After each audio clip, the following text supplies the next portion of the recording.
10분 정도 걸릴 것 같아요. 그래서 제목을 잡아봤습니다. 여러분, 위기의 세계경제 한 다음에 부채 위기에서 화폐 위기로 이렇게 제목을 잡아봤어요. 근데 이제 최근 경제 위기의 동향이 3년 전에 이제 우리 리먼 브러더즈 사건이 터지게 되면서 세계적으로 금융위기가 왔었잖아요. 아, 이래야 잘 되겠다. 자, 그리고 나서는 이런 어떤 기업의 부실이라든가 금융권의 문제가 국가와 가계의 부채로 전가되는 모습을 보였었습니다. 그래서 이제 국가와 가계의 부채가 크게 늘어났었는데 최근의 동향은 그것이 결국 문제가 되면서 화폐 위기로까지 넘어가고 있죠. 그래서 제목을 누가 한번 위기의 세계경제, 부채 위기에서 그 다음에 이제 한번 화폐 위기로까지 한번 점검을 잡아봤습니다. 그래서 우리가 이전까지 있었던 세계 경제를 좀 총괄적으로 한번 점검을 해보자라는 차원에서 마련했어요. 한번 시작해 볼게요. 처음부터 가보겠습니다. 오늘 여러분 주식 가지고 계신 분들은 마음이 좀 많이 상처받으셨을 텐데, 그죠? 예, 저도 오늘 끝에 말씀드릴게요. 저는 대단히 오늘 상처를 많이 받았습니다. 예, 저는 아주 많이 상처를 받았는데, 오늘 딱 보시면은 저기 이제 오늘 주가와 환율인데 오늘 보시면 알겠지만 100포인트 이상 빠졌죠. 예, 저도 어저께 새벽 3시쯤인가 깜짝 놀랐어요. 저 YTN 틀었다가 미국 주가 한 4% 이상 빠졌더라고요. 거의 5%까지 빠진 거 보고 깜짝 놀랐었는데 뭐 역시 오늘 아느나 다를까. 여러분 정말 완전 돌파 갭에다가 음봉이 쫙 나버렸죠. 그래서 주가가 저렇게 만들기도 쉽지 않을 텐데. 근데 어쨌든 지금 최근 주가 동향 보면 하루에 일일 변동폭이 굉장히 크다는 걸 알 수가 있죠. 그래서 여러분 오늘 엄청난 일이 엄청날 것까지는 없는데 하여튼 쭉 떨어졌어요. 그래서 저는 오늘 왜 슬펐었냐면 사실 저는 최근에는 주식을 좀 했습니다. 근데 저는 주식을 한 게 인버스 했거든요. 인버스라는 게 떨어지면 돈을 버는 거잖아요. 근데 이제 제가 무슨 생각을 했었냐면 이거 사실대로 고백을 하는 건데 제가 다음 주 화요일 날 외국 나갈 일이 있습니다. 근데 주식은 팔면 그 다음 날 돈을 찾을 수가 있잖아요. 근데 저는 인버스를 하다가 달러를 살려고 옮겨가려고 그랬어요. 네, 그래서 저는 인버스 하다가 달러를 살려고 그랬었는데 근데 이제 인버스를 팔아야지 달러에 살 수가 있잖아요.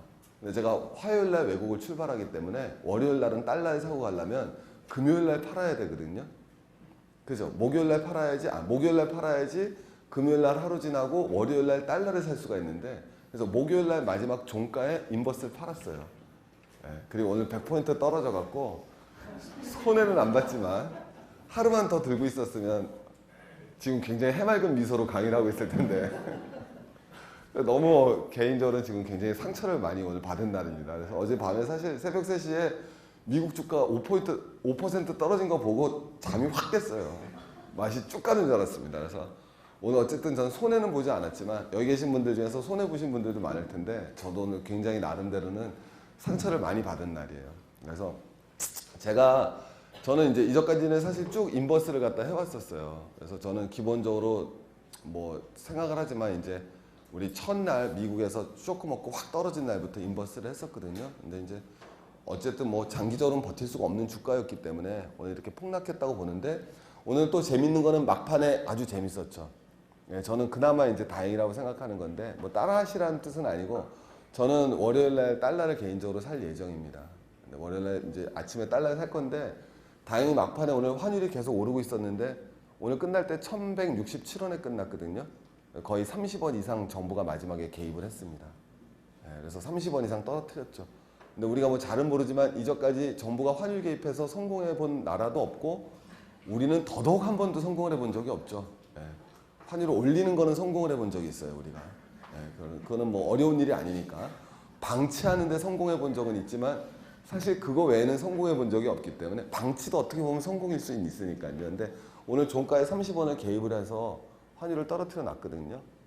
근데 이제 저 환율이 어떻게 갈지는 잘 모르겠습니다만은 기본적으로 떨어지기는 더 쉽지는 않을 거예요. 정부가 개입을 해서 이제 정부 입장에서는 1,200원을 마지노선으로 보는 것 같아요. 그래서 당분간 환율이 이제 1,200원 선에서 정부가 막으려고 하겠지만 그게 얼마나 용이한지는 모르겠습니다. 근데 어쨌든 지금 입장에서는 저는 환율은 기본적으로 우리 강의 끝날 때 이제 또 같이 한번 얘기를 해보겠지만 사실 뭐 좋은 전망이 나올 수 있는 상황은 아니지 않겠습니까? 그래서 어쨌든 정말로 오늘도 세계적으로 주식시장이 엄청나게 흔들린 날이죠.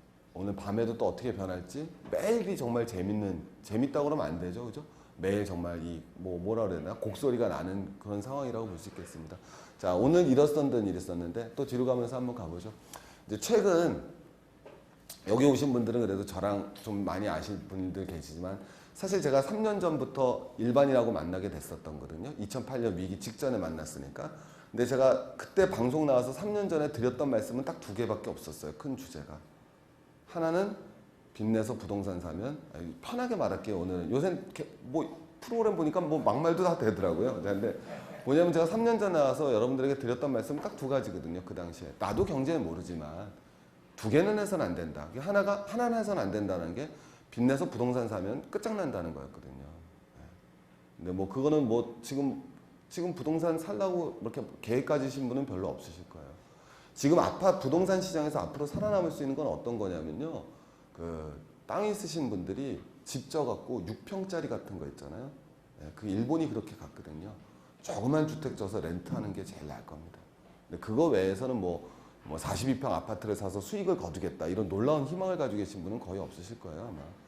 뭐 42평짜리 아파트를 사서 내가 저축은행의 수익률을 넘기겠어라는 놀라운 일은 아마 거의 없으실 텐데 제가 3년 전만 해도 그런 분위기는 아니었었잖아요.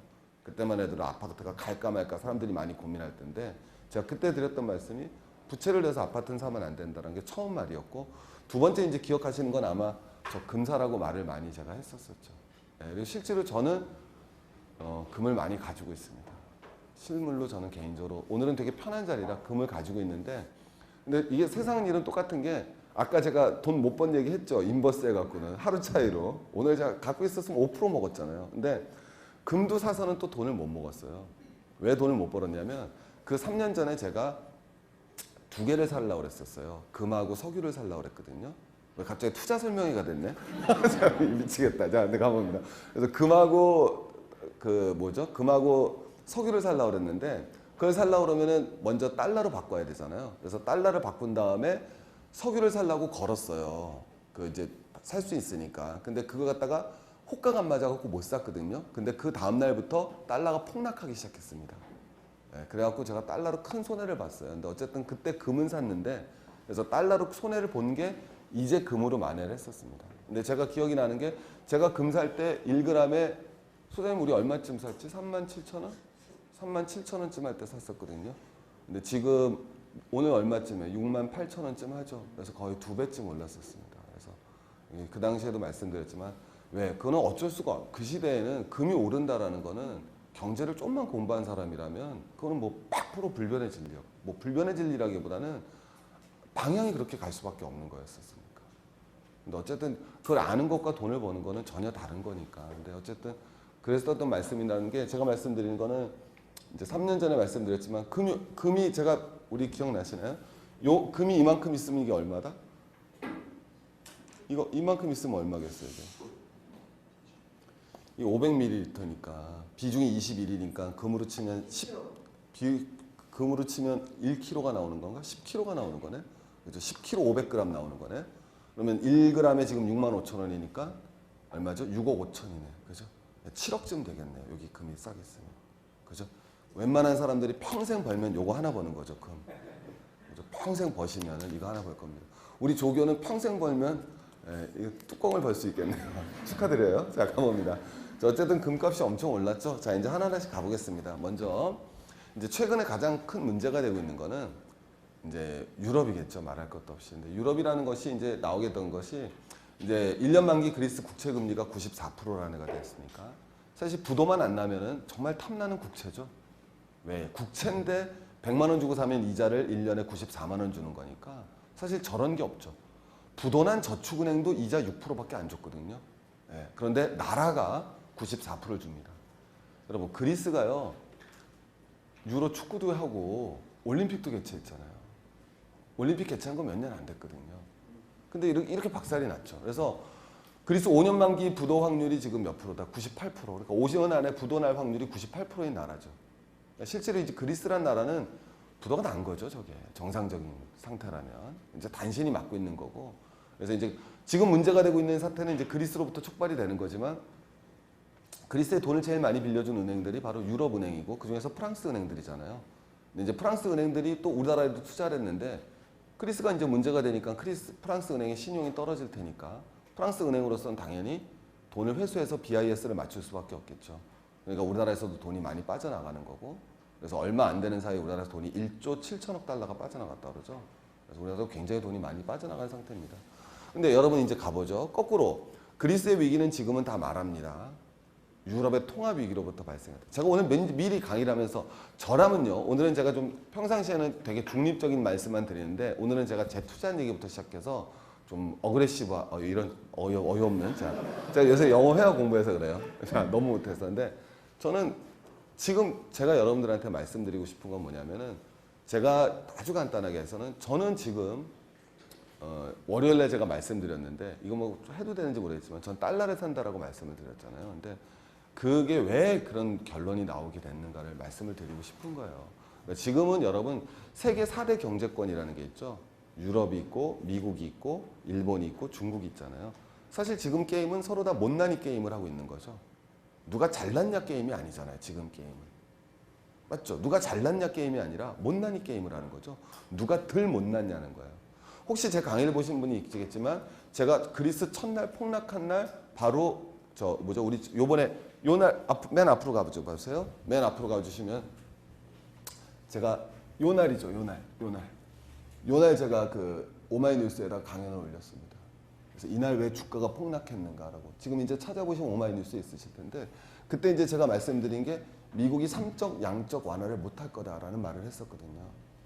네, 근데 오늘 이렇게 돌파 갭이 난 게 사실은 미국의 대응이라는 게 별게 없다라는 정체가 밝혀지지 않았습니까?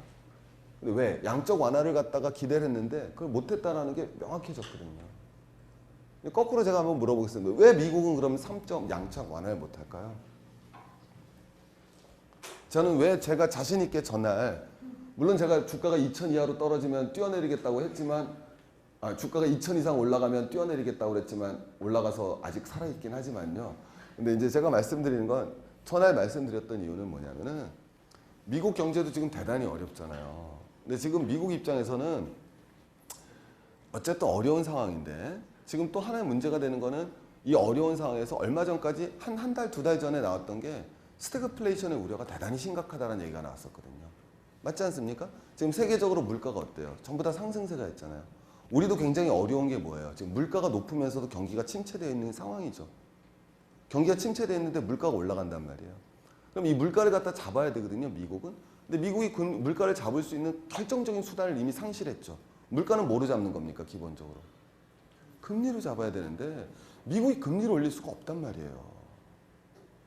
미국이 금리를 올릴 수가 없어요. 미국이 선포를 했죠. 2년 동안 앞으로 무슨 금리를 계속 가겠다. 마이너스 금리 계속 가겠다고 그랬잖아요. 그러면 미국 입장에서는 물가를 방치할 수가 없는데 금리라는 수단을 활용할 수가 없거든요. 그럼 여러분이 버냉키라고 생각해 보십시오. 이제 남은 수단은 뭐밖에 없어요. 돈을 풀어요? 돈을 풀면 어떻게 되겠습니까? 그럼 통화량이 증발하면서 물가가 뭐예요? 상승해버릴 거 아닙니까? 그럼 그 물가를 완전히 포기해버리는 거죠. 그게 첫 번째 양적 완화를 못하는 이유예요. 두 번째 양적 완화를 못하는 이유는 미국이 돈을 풀게 되면 미국의 달러 가치가 평가 뭐 되겠습니까? 하되죠. 그러면 상대적으로 원자재나 미국 입장에서는 수입품 가격은 상대적으로 뭐가 돼요? 가격이 상승하게 되죠. 물가 상승 효과가 있잖아요.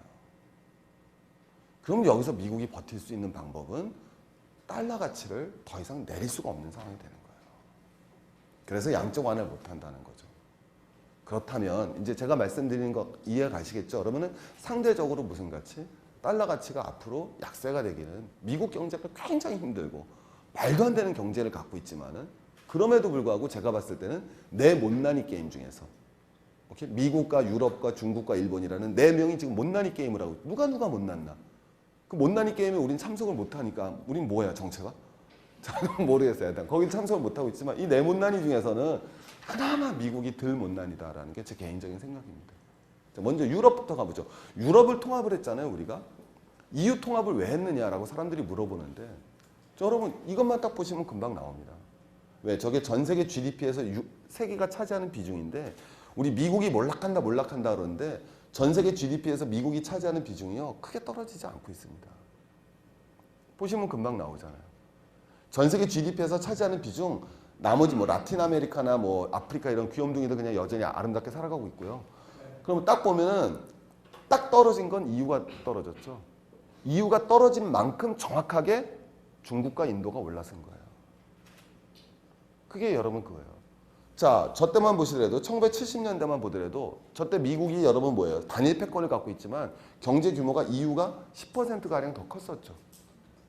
근데 지금 오면 완전히 붙어버렸죠. 저게 바로 EU 통합의 원인입니다. EU가 더 이상 저랬다가는 미국한테 완전히 패권을 잃을 것 같으니까 유럽이 통합 논의가 나오게 되죠. 여러분 유럽의 경제학자들이 통합을 했을 때 오늘의 문제가 발생할 거라고 얘기는 못했을까요? 걔네가 바본가요? 금융은 통합시켜놓고서 재정은 통합 안 시켜놨는데 당연히 문제가 발생할 거라고 생각할 수밖에 없죠. 자, 그랬더니 아니나 다를까 딱 통합을 하고 나자마자 바로 문제가 되죠. 저 문제가 유럽의 근본적인 문제예요. 여러분 2008년 위기와 지금 위기의 차이점이 있습니다. 2008년 위기는요. 일부 사람들은 예상을 했겠지만 대부분은 몰랐던 거예요. 월가가 그렇게 썩어 있을 줄은 상상도 못했고 월가가 만들어낸 가공금융상품이 한 방에 세계를 조질 줄도 몰랐다고요. 근데 지금 위기의 차이점, 지금은 누구든지 다 압니다. 웬만큼 경제라는 사람들은 유럽의 위기가 딱 통합을 하고 나니까 이건 똑같은 거죠. 우리랑 일본이 통합을 한 거예요. 화폐 통합을. 사실 뭐 가능할지 모르겠어요. 왜냐하면 당장 그 우리 500원짜리 동전은 뭐 있죠? 이순신 나? 이순신 아저씨부터 어떻게 해야 돼? 아니 뭐 모르겠어요. 다 우리 하여튼 화폐 통합을 했다고 쳐봅시다. 근데 화폐 통합을 딱 했는데 화폐 통합을 하면 일본하고 우리나라하고 화폐 통합을 하잖아요. 그러면 어느 나라 화폐 가치가 평가절상되겠어요? 쉽게 얘기해서 우리가 일본하고 합쳤는데 경제가 어느 나라가 더 좋은 경제입니까? 한국이라고 얘기할 사람은 거의 없죠. 그죠? 요새 일본이 우리보다 축구까지 잘해요. 물론 0대3으로 졌지만 실질적으로는 안 진 게임일 수도 있죠. 놀라운 사고도 할 수 있는 건데 자 어쨌든 왜요? 뭐 25.7%도 뭐 사실상의 과반수니까 뭐 다 할 수 있는 거야. 우리는 뭐 뭐든지 만들어낼 수 있는 마법의 나라니까. 근데 이제 제가 말씀드리고 싶은 거는 그 일본하고 통합을 하게 되면 일본 경제가 더 좋으니까 우리는 내가 쉽게 표현하면 조교랑 나랑 다시 큰일 날 뻔했어요. 자 가봅니다. 괜찮아. 자 이제 저는 뭐 아니 안 돼. 이건 안 될 것 같아. 자 가봅니다. 조교는 가난하고 저는 럭셔리한데 둘이 통합을 했어요. 그러니까 쉽게 표현하면 일본하고 저랑 통합을 하면 그러니까 100원 가진 사람하고 10,000원 가진 사람하고 통합을 하면 평균 5,000원 되는 거 아닙니까? 그럼 10,000원 가진 사람 입장에서는 사람들이 우습게 볼 거고 나는 100원 가진 사람은 갑자기 높아지는 거죠. 그러니까 통합을 하면 우리가의 화폐 가치는 평가 절상될 거고 일본 화폐 가치는 평가 절하되겠죠. 그럼 우리나라 화폐 가치가 평가 절상됐으니까 우리는 수출하기가 어때요? 나빠지겠죠. 일본은 수출하기가 거꾸로 좋아지겠고요. 똑같은 일이 벌어진 거죠. 유럽 화폐가 통합이 되니까 상대적으로 독일은 화폐 가치가 평가 절상되는 거죠. 절하되는 거고 반면에 다른 귀염둥이 귀엽지 않아요. 저 나라도 사실 대단히 훌륭한 나라들이죠. 스페인만 하더라도 우리보다 경제 규모가 크니까. 그리스도 우리보다 1인당 국민소득이 더 높죠. 인구가 적어서 뿐이지.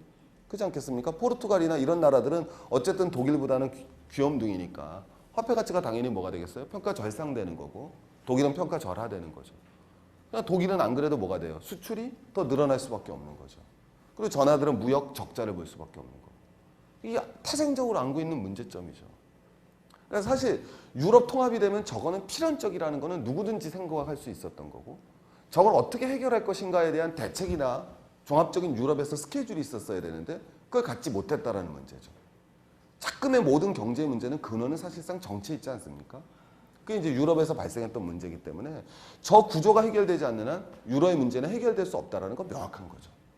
자, 우리 아주 가봅시다. 지금 그리스의 부채가 문제인데 그래서 유로에서 유로 본드를 발행해 갖고 그리스의 부채를 해결해 줬습니다. 자, 그럼 문제가 끝나나요? 또 다시 시작되는 거죠, 저게. 또 다시 시작된다고요. 부채를 해결해 주기도 어려울 뿐만 아니라 해결해 주면 뭐 하냐는 거예요. 저 문제는 여전히 해결되지 않는데. 그래서 지금 문제는 누구나 알지만 어떻게 할 수 있는 방법이 없는 문제라는 거죠. 그렇다고 그리스 보고 유로를 나가라 그럴 수도 없고 그리스가 유로에서 나가는 순간 이건 뭐 엄청난 뭐 그 순간 바로 부도고 부도 나는 순간 거기다 돈 빌려줬던 프랑스라 모든 은행들이 다 문제가 되는 거고 그리스만 나가면 감사합니다인데 그리스 나가면 다른 나라 옆으로 우리 피그즈라고 그러잖아요. 동반적으로 나가게 되면 유럽 경쟁 끝나버리니까. 뒤로 한번 가보겠습니다. 그래서 이거 보시면 나오겠지만 독일이 무역 흑자를 보는 것만큼 정확하게 피그즈 국가들이 정확하게 적자를 보고 있습니다. 정확하게. 그러니까 저 구조가 바뀌어 나가지 않는 한 독일은 계속 돈을 벌 거고 저 나라는 계속 돈을 줘야 되는데 그래서 계속 빚을 질 수밖에 없는데 그 빚을 갚아주면 뭐 하냐는 거야. 또 생길 텐데. 그러니까 독일 입장에서는 더 열받죠. 수출해서 열심히 벌어왔어요.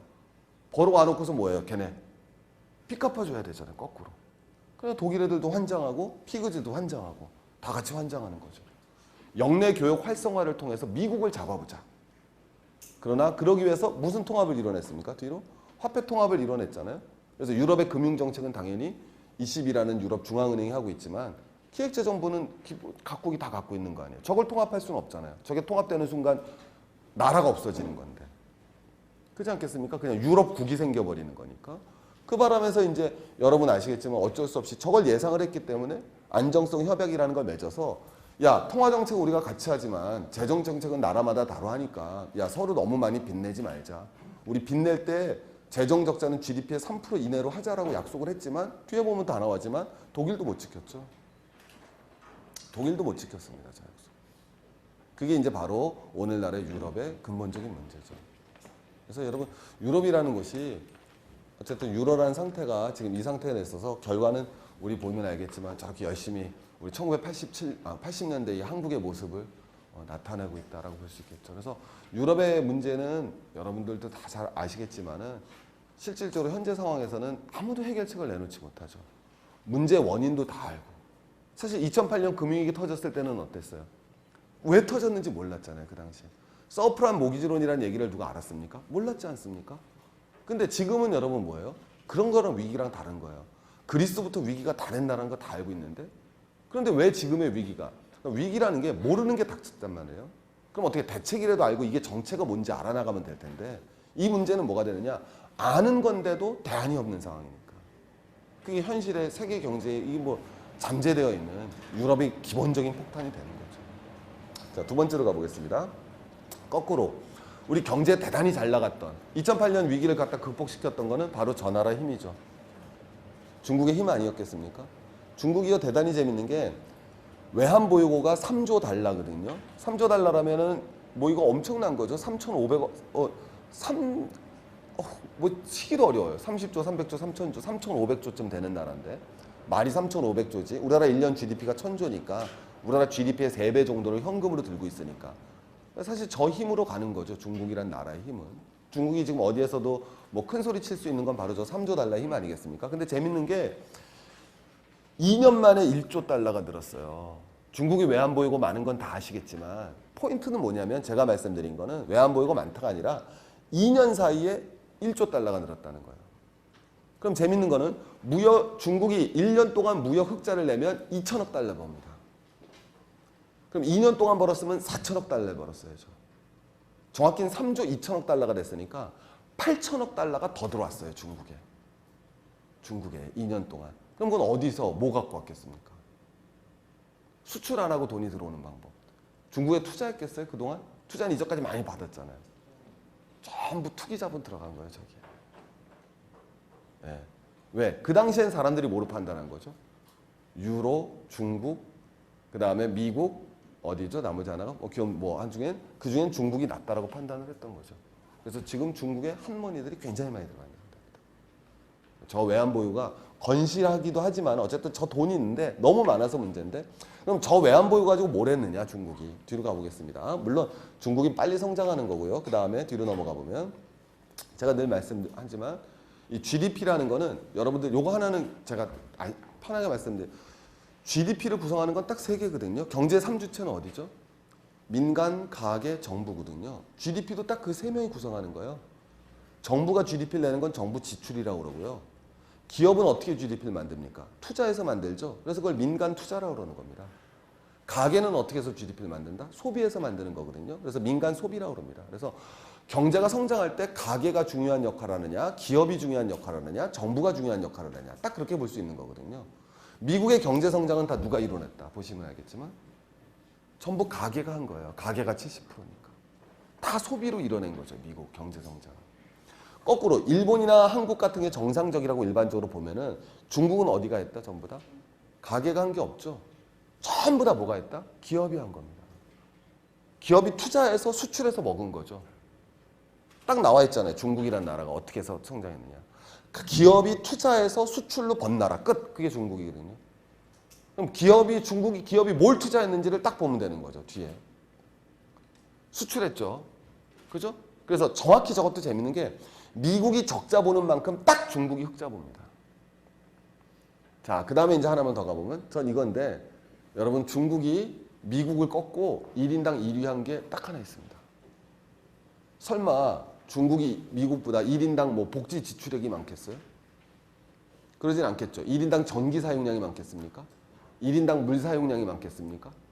중국이 미국보다 총량이 아니라 1인당 사용량이 많았던 지표가 딱 하나 있어요. 바로 시멘트 사용량입니다. 여러분 13억 인구가 시멘트만 만든 거예요.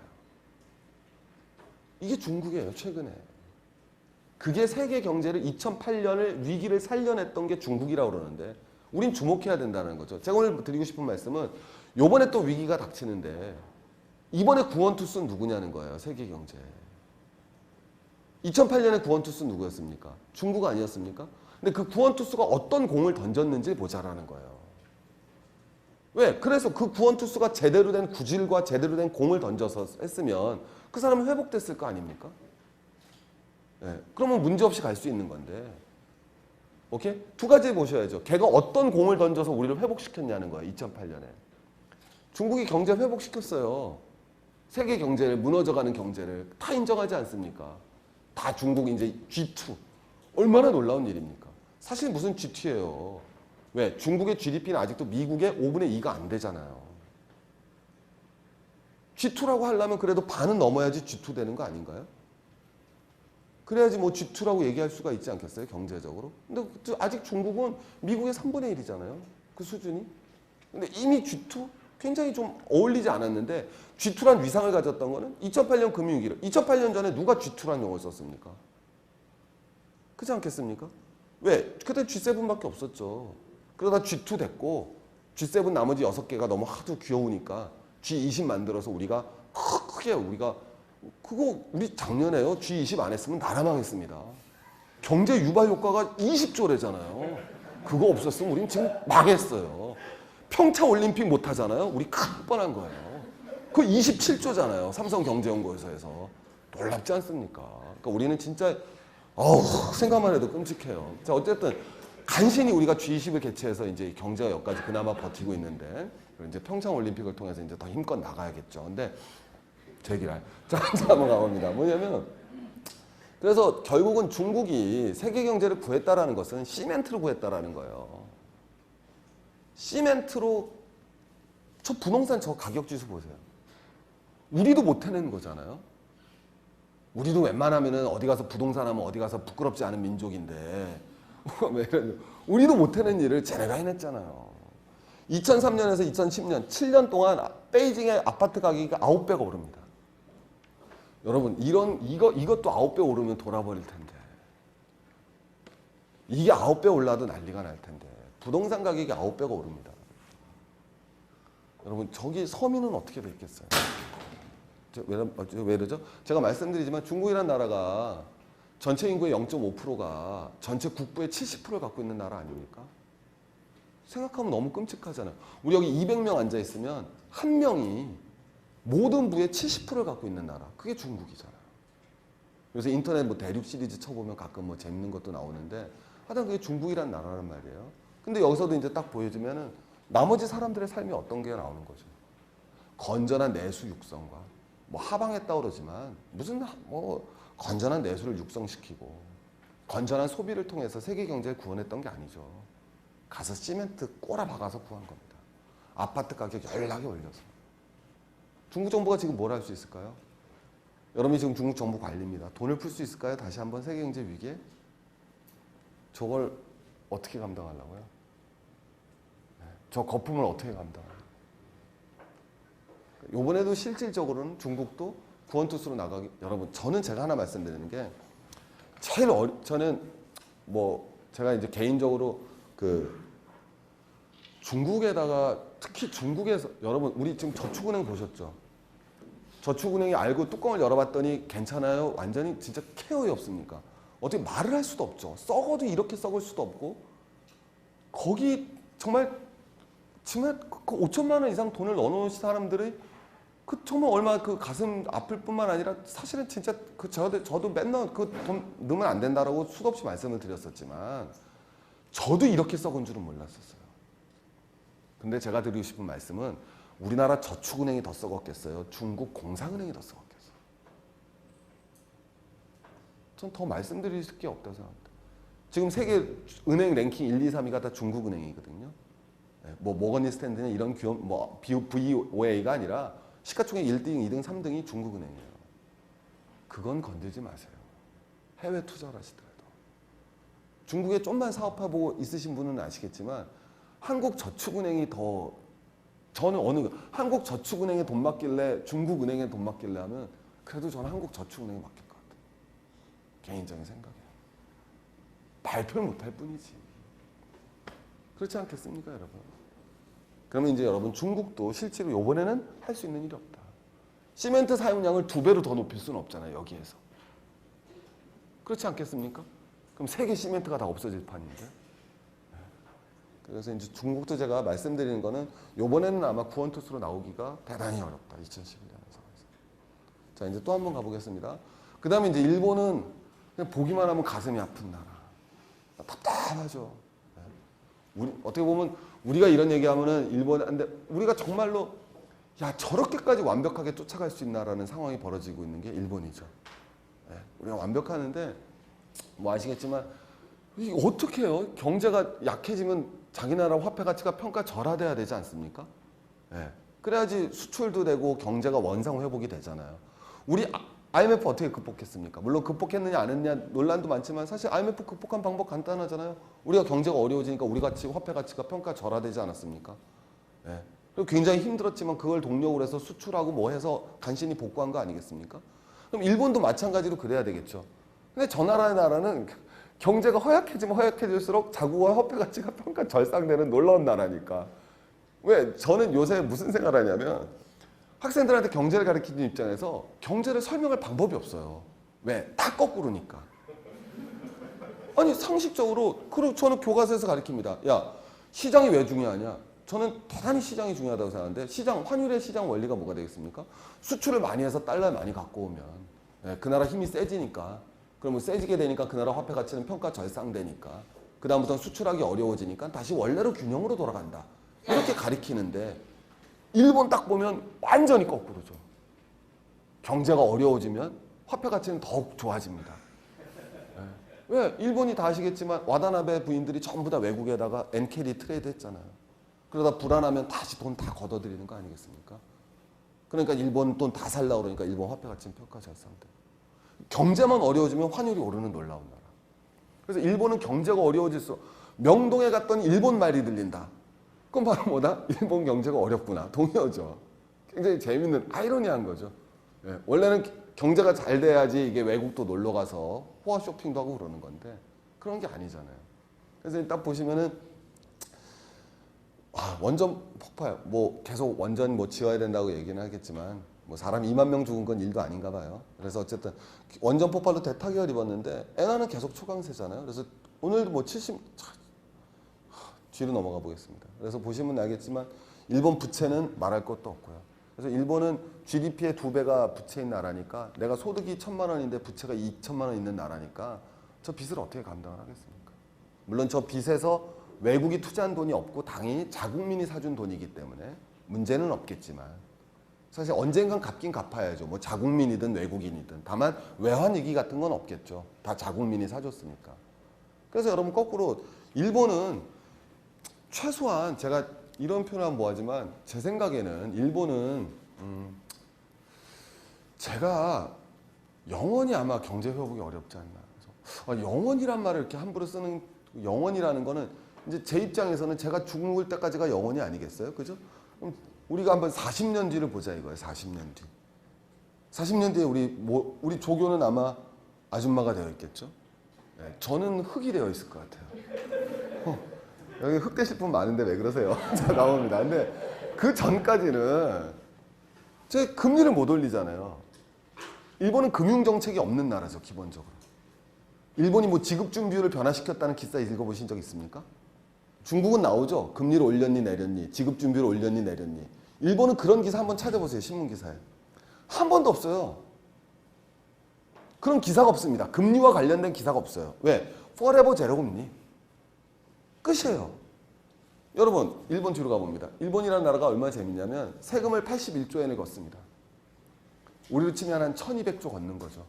우리가 한 300조 걷으니까 우리 4배쯤 되는 겁니다. 경제 규모가 4, 5배 되는 나라니까. 근데 저 세금을 갖다가 걷잖아요, 여러분. 근데 세금을 걷으면 쉽게 얘기하면 81조를 쓰는데 37조는 세금으로 걷고 44조는 빚을 내잖아요, 매년. 여러분, 내가 1000만 원을 쓰는데 400만 원은 내 소득으로 쓰고 600만 원은 빚내서 쓴다는 얘기 아닙니까? 근데 그 빚내서 600만 원 중에서 44조 엔 중에서 빚 갚는데 20조 쓰는 나라예요.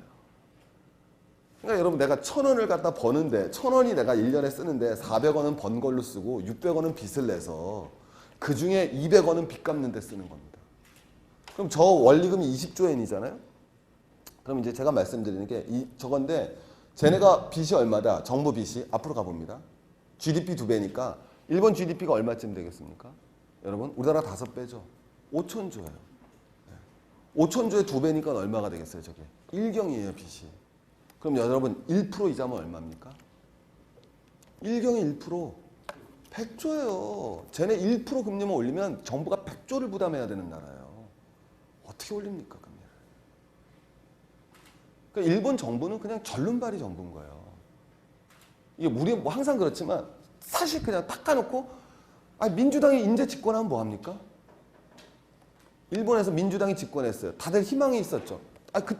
제가 그때 찍은 거 무슨 희망이 있어요? 그때 민주당이 집권한다고? 아무 희망이 없어요, 그땐. 무슨 복지 정책을 해요? 돈이 있어야 복지 정책을 하지. 아니, 자민당이 다 해먹었잖아요, 사실. 네. 경제 어려울 때 산업구조 조정 안 하고 똑같이 건설업 했잖아요. 그래갖고 막 지방자치단체마다 다 에버랜드 짓고. 일본 가보면 다 에버랜드 있잖아요, 마을마다. 마을마다 에버랜드. 그렇잖아요, 여러분. 도로는 하나도 안 다니고. 사슴도로. 유명한 얘기 아니겠습니까? 경기 어려울 때 경기 살리겠다고. 그때 똑같았어요, 일본도. 뭐 케인즈의 정책에 따라서 말도 안 돼. 케인즈가 들으면 기절할 노릇이죠. 도로 짓고 에버랜드 만들고 다 놀잖아요. 거기다 돈 다 쏟아다 부었지 않습니까? 그 많던 돈 다 해먹었죠. 저 빚을, 그러니까 일본은 절름자리 정부인 게 더 이상 금리 정책을 쓸 수 없는 정부가 무슨 정부예요, 그게. 그럼 재정 정책은 할 수 있나요, 저 빚을 가지고? 경제적으로 아무것도 할 수 없는 정부가 되어버리지 않습니까? 그러니까 일본 경제라는 건 실제로 뭐 아무것도 할 게 없죠. 뭐 민주당이 집권하든 자민당이 집권하든 이제 뭐 자민당이 집권해도 이제 해먹을 게 없으니까 문제가 안 될 거야, 아마. 뭐 토건 세력이 또 집권해도 뭐 큰 문제 있겠어요, 일본에서? 뭐 할 게 있어야죠, 이제 더 이상. 에버랜드를 갖다 뭐 복층 공사라나요? 불가능할 겁니다. 뭐 그래서 제가 말씀드린 거는 일본은 뭐 이제 더 이상 경제에서 언급이 안 되니까 뭐 변화도 없고 가능성도 없고 다만 놀라운 제조업 기반을 가지고 있는, 저렇게 엔화 가치가 상승해도 도요타가 무너지지 않는 놀라운 나라죠. 우리 환율이 지금 1,100원인데 600원 되면 현대가 살아남겠습니까? 삼성이 살아남겠습니까? 근데 도요타하고 나머지는 살아남았죠, 어쨌든. 일본의 제조업 기반은 놀랍지만 어쨌든 그냥 지금은 놀라울 뿐이죠. 더 이상의 언급은 안 나옵니다. 자, 그 다음에 뒤로 넘어가 보면 일본도 마찬가지다. 뒤로 넘어가 보겠습니다. 그래서 여러분 아시겠지만 일본은 경제 위기가 터질 때마다 오히려 엔화 가치가 상승을 하죠. 그래서 보시면 서프라임 때도 올라, 재정위기 때도 올라, 환율 전쟁 때도 올라, 대진 때도 올라. 얼마나 머리 아프겠습니까? 여러분 일본 정부 관료면 진짜 쓰러질 것 같아요, 제 생각에. 경제 위기만 닥치면 와다나베 부인들이 돈 일본 엔화 다시 다 갖고 와서 엔화 환율 높아져 갖고 수출 위기야. 안 그래도 먹고 살 수 있는 방법은 수출밖에 없다고 생각하는데 수출도 안 돼. 그렇다고 내수를 하자니 내수 없어. 사람들은 딱 보니까 다 나이가 많으시셔. 뭐 방법이 있어야죠. 방법이. 남은 건 제조업밖에 없는. 자, 뒤로 넘어가 보겠습니다. 이제 미국이죠. 미국은 차라리 더 재밌는 게 사실 미국이라는 나라가 우리가 이제 쌍둥이 적자라고 그러는데 재정 적자하고 그다음에 무역 적자가 미국의 쌍둥이 적자 아니겠습니까? 그게 가장 큰 문제라고 하는데 여러분 참 착각하는 게 미국은 재정 적자가 문제가 된 건 얼마 안 된 적이에요. 미국은요 재정 적자는 우리 그 지금 대통령 이름이 오바마고 그 전 대통령 이름이 조저 부시 아니에요? 그다음에 그 조저 부시 전에가 맞잖아요. 클린턴이었지 않습니까? 근데 클린턴 때는요 재정 적자가 아니었어요. 진짜예요. 클린턴 때는 재정 적자가 아니었습니다. 미국 재정 8년 만에 부시가 깔끔하게 말아먹었어요. 정말 깔끔하게 말아먹은 겁니다, 여러분. 지금의 경제 위기는 지금 나오는 책들 다 보세요. 미국에서 로버트 라이시 같은 위기는 왜 반복되는가 뿐만 아니라 미국에서 지금 나오면서 우리나라에도 나오면서 많이 구독되는 책들의 다 공통점. 순수 경제학 책이 하나도 없어요. 지금 경제를 순수하게 설명한 책들이 팔리나요?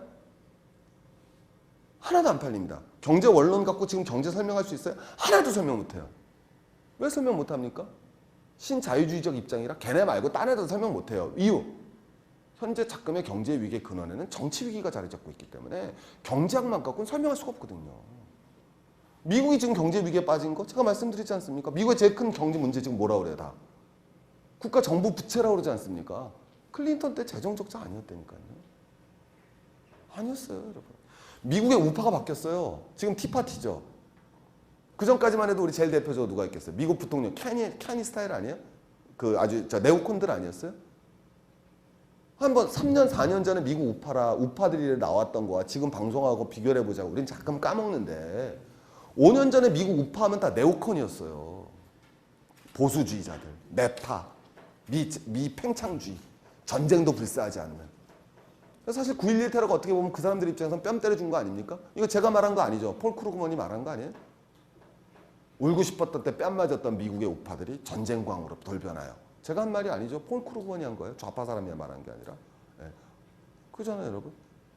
그 말이 나왔었는데 근데 지금은 다르잖아요. 우리 내년에 미국 대통령 후보로 나오는 롬니나 버크만. 롬니가 저 얘기했어요. 미국은 신속하게 아프간에서 철수하고 아프간 정부의 권력을 이양해야 된다. 미셸 버크만. 리비아는 미국의 국익과 관련이 없으므로 개입해서는 안 된다. 야, 촘스키 얘기 같잖아요. 아니 저런 얘기 5년 전에 하면 촘스키 아니에요? 우리 미국의 그 언어학자? 그 왜 아주 민중적인 실천을 하는 촘스키가 할 말이지 미국의 우파가 할 말이 아니죠. 저 완전 네오콘하고 완전히 다르잖아요. 네오콘이란 뭐라고 그랬어요? 리비아의 자유를 위하여. 가다피 독재에 신음하는 리비아의 민중의 자유를 위하여 세계의 경찰인 우리가 딱 이게 나오는 게 원래 미국 아니에요? 못한다는 거죠. 왜? 이유는 뭡니까? 돈 없어서. 돈 없어서 못하는 거예요. 티파티가 왜 나옵니까? 세금 못 내겠다는 거 아니에요? 그 근원에는. 세금 못 내겠다로 뭉친 거 아니겠습니까? 나 세금 못 내잖아요. 티파티 걔네들 뜻이. 뭐 티파티에 대해서는 또 기회가 다르면 세금 못 내겠다는 거 아니겠습니까? 그 둘 다 공통점. 현재 미국 공화당 돈 없어요. 현실이 직시한 거죠. 에어컨이 더 세게 안 되나요? 감사합니다.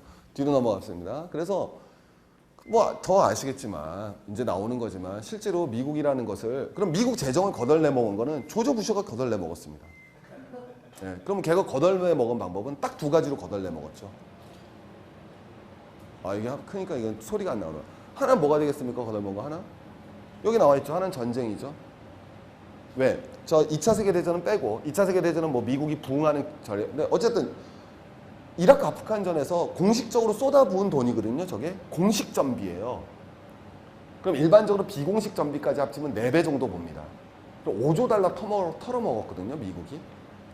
암만 부자래도 5조 달러면 말만 하잖아요. 전비로. 말이 5조 달러지. 베트남전 전비에 몇 배를 쏟아부은 겁니다. 저기다. 자, 저것만 했습니까? 또 하나 까먹은 건 뭐가 되겠어요? 당연히 감세 정책이죠. 딱 2개로 끝낸 거죠. 돈 까먹는 거 방법은 버는 거 줄이고 왕창 쓰면 되는 거잖아요. 버는 거 줄이는 거 제일 좋은 거 감세. 돈 더 안 걷겠어. 쓰는 거 전쟁. 깽값이 제일 비싸잖아요. 인상에서. 고등학생이 부모를 괴롭힐 수 있는 가장 큰 방법이 뭐예요? 걔 핸드폰 비싼 거 사줘봤자 몇십만 원입니다. 가서 깽값 물어주려면요. 그거 제일 싸게 합의해도 몇백이에요. 깽값만 나가는 건 그 비용만 보이나요? 그 외에 부대 효과. 애 정학당하잖아요. 담임한테 가서 또 뒷돈도 찔러줘야죠. 그래서 이 부대 효과가 또 그 애가 사기 떨어질까봐 뭐 해야죠. 부대 비용이 얼마나 많아. 애가 정신적 그 스트레스 받잖아요. 그거 보내줘야지. 애가 깨가물하는 게 제일 힘들듯이 한 거예요. 거기다가 감세 때렸죠. 그때 여러분 그 감세 때릴 때도 내가 감세 정책 때리는데 그 얼마나 정말 나쁜 놈이죠. 닦아놓고 얘기해서. 저는 경제학 이론 중에서 제일 싫어하는 이론이 하나 있습니다. 가끔 말씀드리는데 트리클 다운 이펙트라고 그러죠. 낙수 효과. 부자들한테 돈을 갖다가 몰아주면 부자들이 돈이 넘쳐나면 그들이 주머니에서 잔돈을 좀 흘리면 가난한 사람들도 그거 먹고 행복할 거야. 나 그거 보면 너무 화가 나는 게 내가 왜 그지예요? 내가 왜 그들의 동정의 대상이 돼야 되는데? 이거 기분 나쁘잖아요. 우리 정말 래퍼라는 경제학자가 그걸 이제 주도를 하게 되죠. 래퍼라는 경제학. 근데 경제학자라는 이름을 붙이기도 싫죠, 사실. 그 친구가 이제 주도를 하는데 부자가 돈 많이 벌면 그들이 돈을 좀 흘릴 테니까 가난한 사람도 행복해. 조교 내가 돈 많이 버니까 너 행복하디? 행복 안 하잖아요. 저기 우리 조교 선생님이 오늘 300원 줄까? 차비고 보태 쓰라고? 괜찮아. 넌 나의 적선의 대상이야. 너가 아니면 나의 적선을 누가 받아주겠어. 얼굴 빨개지잖아요, 우리 조교. 네. 내일 출근 안 할 것 같은 느낌 강하게 드시죠? 제가 말씀드리는 거는 그 자체도 기분 나쁠 뿐 아니라 사실적으로도 말도 안 되죠. 아니 낙수 효과라는 게 말이 돼요? 소비 성향이 누가 높은데? 부자가 높습니까? 가난한 사람이 높습니까? 네? 당연히 소득은 부자가 많을지 모르지만 소득에서 소비가 차지하는 비중은 중산층이 많은 거 아니에요? 네. 그럼 거꾸로 분수가 돼야지 왜 낙수 효과가 나오냐고요. 그런 사이비 경제학 이론이 그 시대의 주요 담론이었고 우리나라 경제 교과서에서도 맨날 나와 있었고 저도 가르칠 수밖에 없습니다. 지금도. 수능에 나오니까. 전 여기 강연하는 것보다 수능 강의하는 게 저한테는 훨씬 중요한 사람이거든요. 네, 그게 저의 소득원이기 때문에. 근데 안 할 수가 없는 거죠. 그런 사이비 이론이 미국을 망가뜨린 거죠. 그래서 저는 엄청난 부채를 갖게 됐고, 그 다음에 이제 뒤로 넘어가 보시면은, 자, 여기까지 해서 미국도 현재는 엄청난 재정 위기에 시달리고 있는 건 말할 수도 없는 거고요. 그 다음에 이제 우리 얘기는 할 거는 뭐 너무 많이, 우리 상황은 우리가 더 잘하니까. 이거 드릴 말씀이 없지만 뒤로 넘어가 보겠습니다. 딱 하나만 보라보면, 제일 슬픈 게 우리가 저축을 못하는 나라가 됐죠. 그래서 우리 가계는 실질적으로 기아 상태입니다, 지금. 우리 경제가. 가장 문제가 되는 거는 저축률인데 OECD 국가 중에서 우리가 1등 하는 게 너무 많잖아요. 한번 우리 꼽아볼까요? 우리가 OECD 국가에서 1등 하는 거? 자살률. 으뜸이잖아요. 남부럽지 않게 자살하지 않습니까? 여러분 제가 말씀드리는 게 대단히 슬픈데 한국 사회에서는요. 제가 단언코 얘기했어요. 한국 사회 빈부격차는 절대 해결이 안 됩니다. 해결된다고 저는 절대 안 됩니다. 왜 안 되느냐? 이건 기본적으로 당연히 우리 한번 가보세요. 젊은 사람이 평등해요? 나이 많으신 분이 평등해요? 20대 때는 다 평등하잖아요. 비슷하잖아요. 소득이나 뭐 이게. 나이가 많아지면 비슷해져요? 달라져요? 네, 노령화 때문에 안 돼요. 기본적으로. 노령화가 급속히 다가오는 사회는 빈부격차가 심화될 수밖에 없죠. 옛날에 저 20대 때 친구들하고 다 비슷했어요. 소득 수준이. 지금 완전히 달라지잖아요. 자, 그러면 어쨌든 빈부격차가 심화돼요. 그러려면 그걸 완화시키려면 혁명을 해야 되는데 젊은 사람이 있어야죠. 노인분들이 혁명합니까? 죄송합니다만. 그죠? 중동이 혁명에 일어난 이유 중에 가장 하나가 젊은 층 인구가 가장 높은 나라, 지역이에요. 전 세계에서. 그래서 몇 년 전부터 그거는 프랑스 혁명 때도 마찬가지예요. 유럽에서 젊은 인구가 비중이 가장 높았던 나라가 그 당시에 프랑스입니다. 혁명은 젊은 사람이 있어야죠. 근데 떠나서 이제 뭐가 되는 거냐면 한국 가계는 기본적으로 저축률이 엄청 낮아요. 저축을 못 하는 거죠. 우리가. 돈이 벌 수가 없지 않습니까? 뭐 한국 가계는 여러분이 더 설명 안 하겠습니다. 뒤로 넘어가 봐서 제가 아까 말씀드렸지만 경제 교과서를 가리시킬 수가 없는 게 우리나라 경제 고등학교 교과서에 뭐라고 있느냐? 은행은 어디에서 돈을 저축받아서 가게에서 돈을 받아서 어디에다 돈을 빌려주는 곳이다. 기업에다 돈을 빌려주는 곳이다. 그럼 그게 왜 중요한 건지 아십니까? 자, 봐봅니다. 은행이 가게에서 돈을 빌려줄 때는 이자를 얼마에 받아요? 5% 받죠? 기업한테 빌려줄 때는 5%에 빌려줘요? 7%에 빌려줘요? 7%. 그럼 그 2%만큼 은행이 돈을 벌죠. 근데 어쨌든 그 돈은 사회적으로 부가 증가하는 거죠. 그럼 그 자체가 부가 어디에서 어디로 넘어간 겁니까? 2%만큼. 기업이 더 많이 부담한 거죠. 쉽게 얘기하면. 네, 그러니까 사회 전체적으로는 이전 효과가 발생하는 거예요. 기업의 부가 가계로 넘어가는 거죠. 간단한 거 아니겠습니까? 자, 보세요. 저는 이자를 10% 받아요. 근데 기업은 이자를 50% 부담합니다. 그럼 기업이 돈을 조금 부담했어요? 왕창 부담했어요? 왕창 부담했죠. 어쨌든 사회에다 내는 돈이 더 많아진 거 아니겠습니까? 근데 우리는 지금 그게 거꾸로죠. 우리나라 은행은요, 지금 전체 100원 중에 65원을 가계라 빌려준 나라입니다. 교과서가 틀려있죠. 시험 문제 나와요. 그죠? 은행은 돈을 어디에다 대출해 주는가? 1. 기업. 그게 정답이에요. 근데 그걸 정답하는 순간 정답이 아니죠. 완전히 어이가 없잖아요. 아직까지 저건 안 바뀌었습니다. 은행에다 더 예금을 받는 거는 아직은 가계가 많은데 가계가 50%를 안 넘어요. 43%쯤 되고 기업이 35%까지 쫓아왔습니다. 그래서 몇 년 안에 이것도 역전될지 몰라요. 그럼 정말 은행이라는 곳이 놀랍게 기업으로부터 돈을 저축받아서 가게에 빌려주는 전무후무한 일이 우리나라에 이루어질 겁니다. 여러분 그거는요 경제가 없다는 얘기와 동일해요. 경제가 없다는 얘기와 동일하죠. 자, 그래서 이제 보여주죠. 뒤로 넘어가 보겠습니다. 여러분 제가 새 책을 들고 왔습니다. 제목은 경제기사 바다에 빠져라. 그래서 여러분 제가 이제 간단하게 말씀드리겠습니다. 이 책에 대해서 우리 경제 한번 제대로 한번 공부해 보자는 거예요. 자, 우리 경제학이라는 건 뭐가 되느냐? 이런 거 공부하지 말자라는 거죠. 오케이? 우리 앞에 지금 경제학 전공하시는 우리 학생 와 있지만 이건 뭔지도 모르잖아요. 그죠? 예. 우리 영어문학 전공하신 학생 와 있지만 이거 영어인지 스페인어인지도 모르시잖아요. 알긴 알아보죠? 자, 가봅니다. 이런 게 경제학이 아니라는 거죠. 이런 정말 그 형이상학적이고 정말 그 시골 광에나 쳐넣어야 될 경제학을 하지 말자라는 거죠. 그래봤자 이렇게 됩니다. 영국 여왕한테 이런 얘기밖에 못 들어요. 왜 이렇게 모르느냐? 여러분, 우리 경제학 왜 공부해야 됩니까? 경제학 공부하면 부자 되나요? 그럼 경제학자가 세계 제일 부자 될게? 그렇지 않지 않습니까, 여러분? 이건희 씨가 경제학 전공했나요? 아니죠. 상속학 전공한 것 같아요. 그런 거 전공 안 하셨어요. 그럼 뭐가 되느냐? 경제를 잘 배운다고 돈을 버는 건 아니지만 제가 말씀드렸습니다. 돈을 지킬 수는 있습니다. 이 시기 돈을 지켜야 됩니다, 여러분. 몇 년 전 제가 부동산 재테크 그렇게 열풍 불었습니다. 재테크 왜 열풍 붑니까? 재테크 열풍 불었다는 얘기는 중산층이 자기의 본업으로 생계를 유지하기가 힘들어졌다는 얘기와 동의어입니다. 중산층이 붕괴되고 있다는 거와 동의어죠. 그리고 신문 광고에서는 러시안 캐시하고 보험 광고밖에 안 나옵니다. 중산층이 힘들어지고 빡빡해진다는 거죠. 그 결과 뭐였습니까? 가계부채 천조시대입니다. 지금도 또 덤비실 겁니까? 아니지 않습니까? 경제는요, 우리에게 돈을 벌게 해주지 못하더라도 우리의 돈을 지킬 수 있게 해줍니다. 그리고 세상에 돌아가는 원리를 알 수 있게 합니다.